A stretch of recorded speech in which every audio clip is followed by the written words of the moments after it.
দুটি নিরেট গোলকের বক্রতলের ক্ষেত্রফলের অনুপাত 16:9 হলে তাদের আয়তনের অনুপাত নির্ণয় করতে হবে। তো এক্ষেত্রে আমরা দুটো গোলকের ব্যাসার্ধ, একটাকে R1 একটাকে R2 ধরলাম।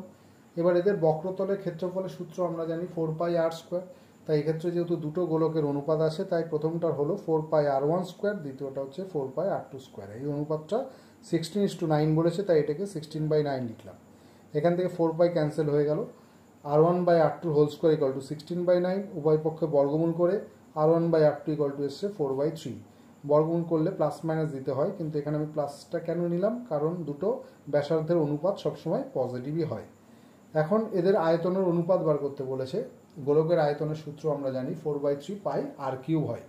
তাই প্রথমটির ক্ষেত্রে 4/3πr1³ হলো, আর দ্বিতীয়টির ক্ষেত্রে 4/3πr2³ হলো।